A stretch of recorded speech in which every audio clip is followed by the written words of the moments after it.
Hello friends, welcome back on wisdom master. दोस्तों, एक बार फिर से मैं आप सभी के समक्ष करंट अफेयर्स की क्लास लेकर अपने टाइम पर उपस्थित हूँ। आज का जो करंट अफेयर्स क्लास है बहुत ही इम्पोर्टेंट है, तो चलिए शुरू करते हैं। और हर बार की तरह इस बार भी मोटिवेशनल कोड से ही शुरू करेंगे।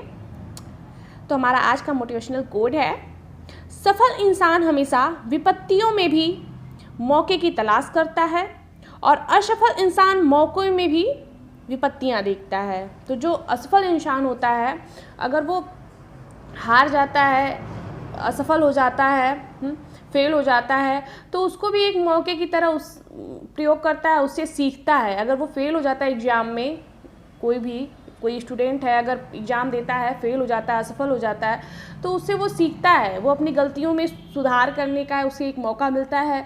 वो देखता है कि उससे क्या क्या गलतियां हो रही हैं, कहाँ पे हो रही हैं, तो उसमें वो सुधार करके नेक्स्ट टाइम उसमें पास हो जाता है, उत्तीर्ण हो जाता है, सफल हो जाता है। लेकिन एक असफल इंसान जो होता है, वो हमेशा क्या होता है, निगेटिव टाइप का होता है। हमेशा वो उसको अगर कभी भी मौका भी मिलता है कुछ करने का, तो उसमें भी वो क्या विपत्तियां ढूंढता है, उसमें असफलता ही पहले सोच लेता है कि अरे करने से पहले वो करेगा नहीं, करने से पहले ही वो क्या मन में बना लेता है, अरे ये तो इसमें असफल हो जाऊंगा, इसमें नहीं होगा।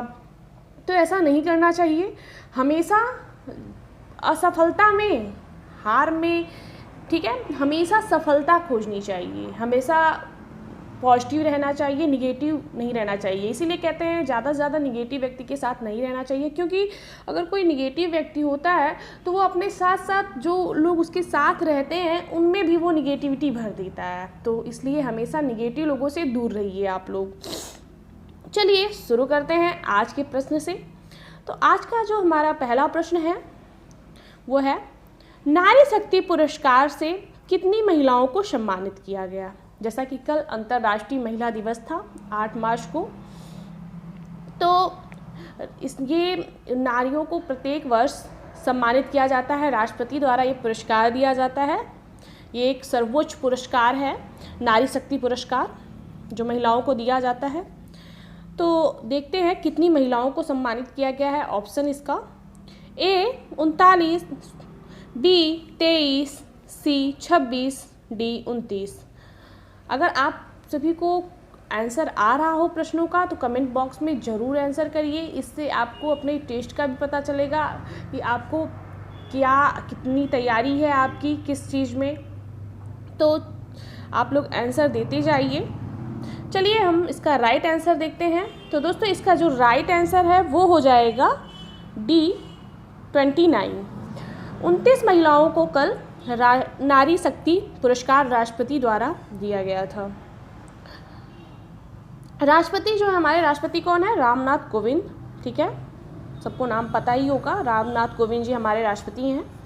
अंतर्राष्ट्रीय महिला दिवस के अवसर पर 8 मार्च 2022 को राष्ट्रपति भवन में एक विशेष समारोह में 2020 और 2021 के लिए नारी शक्ति पुरस्कार प्रदान किए। 2020 और 2021 में जो महिलाएं थी, अच्छा कार्य की थी, हम उत्कृष्ट और असाधारण उपलब्धि हासिल की थी, तो उनको ये सम्मान 2022 में अंतर्राष्ट्रीय महिला दिवस पर दिया गया। यह पुरस्कार वर्ष 2020 और 2021 में 29 उत्कृष्ट और असाधारण उपलब्धि हासिल करने वाली महिलाओं को प्रदान किया गया। इस पुरस्कार को वर्ष 1999 में शुरू किया गया। यह भारत में महिलाओं के सम्मान में सर्वोच्च नागरिक पुरस्कार है, ठीक है। इसे प्रतिवर्ष राष्ट्रपति द्वारा राष्ट्रपति भवन में इसका आयोजन होता है कार्यक्रम का, और वहाँ पे महिलाओं को नारी पुरस्कार से इसको सम्मानित किया जाता है, ठीक है। नेक्स्ट देखते हैं, हमारा अगला प्रश्न है, लॉन्च पुस्तक द ब्लू बुक के लेखक कौन है। एक नई पुस्तक आई हुई है द ब्लू बुक, इसके लेखक पूछे हैं कौन है।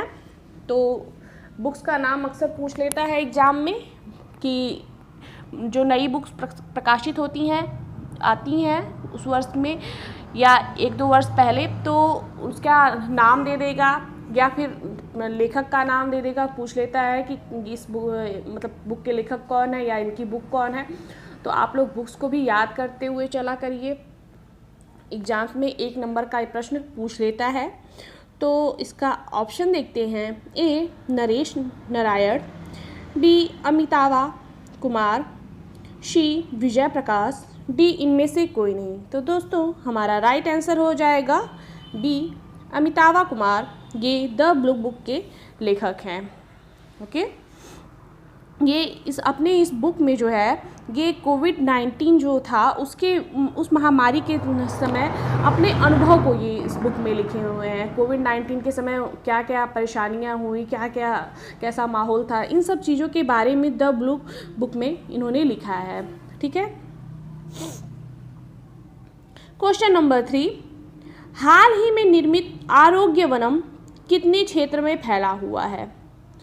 ऑप्शन ए 5 एकड़, ऑप्शन बी 7.6 एकड़, ऑप्शन सी 6.6 एकड़ में, ऑप्शन डी 5.6 एकड़ में। तो दोस्तों हमारा राइट आंसर हो जाएगा 6.6 एकड़ में आरोग्य वनम फैला हुआ है। देश के राष्ट्रपति श्री रामनाथ कोविंद ने राजधानी नई दिल्ली में स्थित राष्ट्रपति भवन में आरोग्य वनम का उद्घाटन किया है।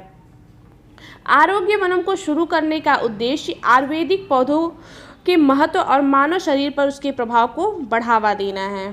ठीक है।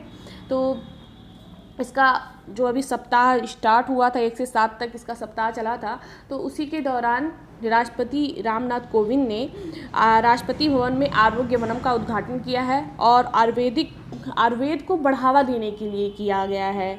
ठीक है। इससे मानव के शरीर पर क्या प्रभाव पड़ता है, इसकी महत्वता को बढ़ाने के लिए इसका उद्घाटन किया गया है, इसका आयोजन किया गया है। नेक्स्ट क्वेश्चन, स्त्री मनोरक्षा परियोजना का शुभारंभ किस केंद्रीय मंत्री ने किया? ये अंतर्राष्ट्रीय महिला दिवस पर इसका शुभारंभ किया गया है। ऑप्शन देखते हैं। ए महिला और बाल विकास मंत्री, बी कौशल विकास एवं उद्यमिता मंत्रालय, ग्रामीण विकास मंत्रालय, सामाजिक न्याय एवं अधिकारिता मंत्रालय। तो हमारा जो राइट आंसर है दोस्तों वो हो जाएगा महिला और बाल विकास मंत्रालय। ठीक है। और इसकी जो मंत्री हैं ये हैं स्मृति जुबिन ईरानी। श्रीमती स्मृति जुबिन ईरानी जो है महिला और बाल विकास मंत्रालय को संभालती हैं। ठीक है।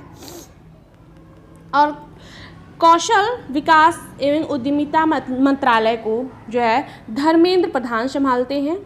ठीक है। नाम याद रखिएगा, ये मंत्रालय के नाम मंत्री लोगों के नाम भी पूछ लेता है कि कौन किस मंत्रालय को संभाल रहा है। तो धर्मेंद्र प्रधान जो हैं कौशल और विकास एवं उद्यमिता मंत्रालय को संभालते हैं और ग्रामीण विकास मंत्रालय को जो है श्री गिरिराज मंत्री जो हैं वो संभालते हैं। ठीक है। इसको गिरिराज जी संभालते हैं। सामाजिक न्याय एवं अधिकारिता मंत्रालय जो है डॉक्टर वीरेंद्र कुमार संभालते हैं। ठीक है। इसके मंत्री सामाजिक एवं न्याय अधिकारिता के जो मंत्री हैं वो डॉक्टर वीरेंद्र कुमार हैं और ग्रामीण विकास के गिरिराज, कौशल विकास एवं उद्यमिता के धर्मेंद्र प्रधान, महिला और बाल विकास मंत्री जो हैं वो हैं स्मृति जुबिन ईरानी। इससे जुड़े हुए कुछ महत्वपूर्ण पॉइंट्स देखते हैं।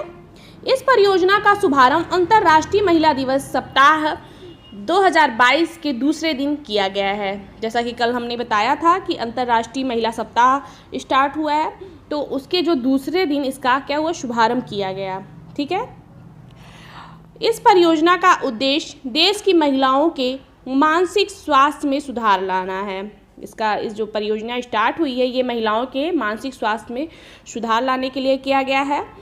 मंत्रालय द्वारा व्यक्त आवश्यकताओं को मद्देनजर रखते हुए निमहंस द्वारा बहुत बारीकी से यह परियोजना तैयार की गई है। नेक्स्ट क्वेश्चन, भारत में निर्मित कवच किस तरह का सिस्टम है? ऑप्शन ए कवच पर्सनल लोन, बी स्वचालित ट्रेन सुरक्षा प्रणाली, सी मातृत्व वंदना योजना, डी कोरोना कवच नीति। तो कवच ये क्या है? कवच जो ये भारत में निर्मित कवच सिस्टम है ये क्या है, किस चीज़ के लिए ये निर्मित किया गया है? ऑप्शन देखते हैं। हमारा जो राइट आंसर है वो हो जाएगा स्वचालित ट्रेन सुरक्षा प्रणाली। कवच जो है ये स्वचालित ट्रेन सुरक्षा प्रणाली के लिए भारत में निर्मित की गई है। हाल ही में दक्षिण मध्य रेलवे पर इस सिस्टम का सफल परीक्षण किया गया है। इसका जो परीक्षण है दक्षिण मध्य रेलवे पर इसका किया गया है। इसका दूसरा नाम जो है वो है ट्रेन कोलाइजन अवॉइडेंस सिस्टम। ठीक है। हाल ही में जारी केंद्रीय बजट के अनुसार, अभी जो बजट 1 फरवरी को जारी हुआ था, उसके अनुसार 2022-23 में यह सिस्टम 2000 किलोमीटर पर पूर्ण रूप से रोल आउट किया जाएगा। ठीक है। ये एक जो कवच है ये जो भारत में तैयार किया गया है ये एक एंटी कोलिजन डिवाइस है। ठीक है। इसका ये भारत में ही तैयार किया गया है। इससे क्या होगा कि जो एक्सीडेंट है ये बहुत कम होगा। इसका जो उद्देश्य है ये जीरो पे, एकदम इसको जीरो पे लाके एक्सीडेंट को ख़त्म कर देने का ये इसका उद्देश्य है। अक्सर साल में बहुत ज़्यादा जो एक्सीडेंट है वो रेलवे के माध्यम से, ट्रेन के माध्यम से होता है, तो इसको घटाने के लिए इसका जो है उद्घाटन किया जा रहा है, परीक्षण किया जा रहा है। और इसका जो खर्च है वो प्रति किलोमीटर 50 लाख रुपए आएगा। और ये कवच जो सिस्टम है इसको लगने से क्या होगा कि जब कोई भी रेल की पटरी पर या रेलवे से कोई मैनुअल खतरा जब कहीं पे भी दिखेगा तो इस डिवाइस की मदद से ट्रेन अपने आप रुक जाएगी। ठीक है। तो इसका जो प्रयोग है ये दक्षिण मध्य रेलवे पर इसका परीक्षण किया गया है। अब इसका जो पूर्ण रूप से इसको रोल आउट किया जाएगा। चलिए देखते हैं नेक्स्ट क्वेश्चन को। प्रति व्यक्ति शुद्ध राज्य घरेलू उत्पाद के मामले में कौन सा राज्य शीर्ष स्थान पर रहा? ए तेलंगाना, बी ओडिशा, सी पंजाब, डी राजस्थान। तो हमारा जो राइट है आंसर हो जाएगा वो हो जाएगा तेलंगाना। तेलंगाना में प्रति व्यक्ति शुद्ध राज्य घरेलू उत्पाद के मामले में ये शीर्ष स्थान पर रहा है। दूसरे स्थान पर हमारा मध्य प्रदेश है। सांख्यिकी और कार्यक्रम कार्यान्वयन मंत्रालय द्वारा जारी सर्वे के अनुसार तेलंगाना राज्य प्रति व्यक्ति शुद्ध राज्य घरेलू उत्पाद के मामले में शीर्ष स्थान पर रहा है, जबकि भारत के अन्य राज्य जैसे महाराष्ट्र दूसरे स्थान पर, कर्नाटक तीसरे स्थान पर और तमिलनाडु चौथे स्थान पर रहा है। तेलंगाना की जो राजधानी है वो है हैदराबाद। तेलंगाना के वर्तमान राज्यपाल हैं तमिली साई सुंदर राजन। तेलंगाना के वर्तमान मुख्यमंत्री के चंद्रशेखर राव हैं। ये भी याद रखिएगा कि तेलंगाना की राजधानी, राज्यपाल और मुख्यमंत्री, और जो अन्य पे राज्य रहे हैं उनको जैसे महाराष्ट्र, कर्नाटक, तमिलनाडु, इसको भी याद रखिएगा, पूछ सकता है। पहला ना पूछ के बल्कि दूसरा तीसरा भी एग्जाम में करंट अफेयर में पूछ सकता है। नेक्स्ट क्वेश्चन, 6 क्रिकेट विश्व कप में भाग लेने वाली पहली महिला क्रिकेटर कौन बनी है? ए हरमनप्रीत कौर, बी झूलन गोस्वामी, सी मिताली राज, डी इनमें से कोई नहीं। तस्वीर के माध्यम से आप लोग समझ गए होंगे, तो कमेंट बॉक्स में ज़रूर आंसर दीजिए। तो हमारी जो 6 क्रिकेट विश्व कप में भाग लेने वाली पहली महिला क्रिकेटर हैं वो हैं मिताली राज। मिताली राज ऐसी पहली महिला क्रिकेटर बन चुकी हैं जो 6 क्रिकेट विश्व कप क्रिकेट में भाग ली हैं। प्रेजेंट टाइम में ये न्यूजीलैंड में इसका महिला विश्व कप क्रिकेट का आयोजन हुआ है। अब तक मिताली राज ने 2000, 2005, 2009, 2013, 2017 और अब 2022 में विश्व कप क्रिकेट में भाग ली, और ये सचिन तेंदुलकर और जावेद मियांदाद के बाद इनका नंबर आता है। ठीक है।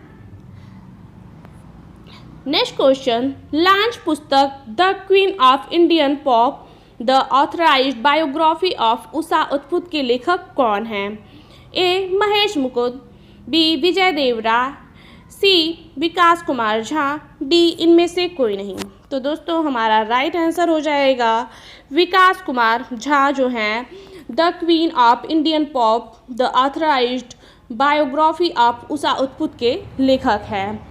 और ये जो पुस्तक है इसका जो हिंदी अनुवाद है उल्लास की नाव। उल्लास की नाव जो है इसका हिंदी अनुवाद है। ये एक पॉप जो है पॉप की क्वीन जो हैं उषा उथपुत, इनकी जो बायोग्राफी है उसके बारे में इसमें बताया गया है और इसको प्रकाशित करने वाले पेंगुइन रैंडम हाउस इंडिया है। ठीक है, इसके प्रकाशन जो है। क्वेश्चन नंबर 9, देश के पहले स्वदेशी फ्लाइंग ट्रेनर एयरक्राफ्ट हंसा एनजी का ट्रायल कहाँ पर पूरा हुआ है? ए पुरी, बी हैदराबाद, सी पुडुचेरी, डी पटना।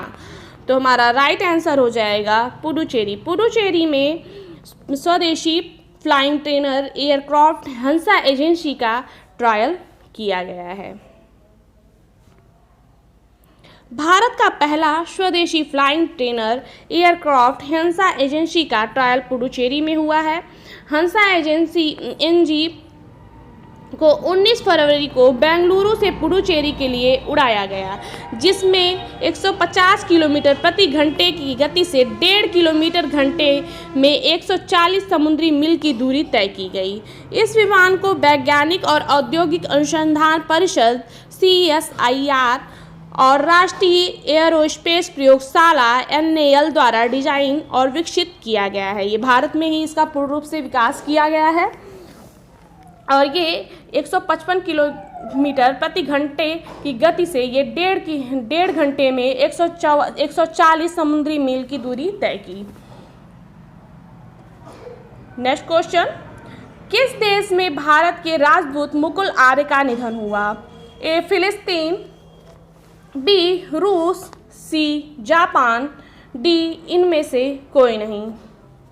तो हमारा राइट आंसर हो जाएगा फिलिस्तीन। फिलिस्तीन में जो भारत के राजदूत मुकुल आर्य हैं, इनका निधन हुआ है। ये 2008 से कार्यरत थे। क्वेश्चन नंबर 11, इंश्योरेंस कंपनी के FG डॉग हेल्थ कवर बीमा लॉन्च किया। A Future Generali Indian insurance, B Bharatiya life insurance, C Bajaj general insurance, D इनमें से कोई नहीं। तो दोस्तों इसका राइट आंसर है ए फ्यूचर जनरली इंडिया इंश्योरेंस। ये इंश्योरेंस कंपनी ने FG डॉग हेल्थ कवर बीमा लॉन्च की है। ये आज के हमारे मुख्य प्रश्न रहे हैं। मिलते हैं नेक्स्ट वीडियो में, तब तक के लिए धन्यवाद। वीडियो को शेयर कर दीजिए ज़्यादा से ज़्यादा और लाइक भी करिए। नए नए लोगों को हमारे चैनल से जोड़िए, सबको मदद मिल सके अपनी स्टडी को कंप्लीट करने में, अपनी तैयारी को अच्छे से करने में। धन्यवाद।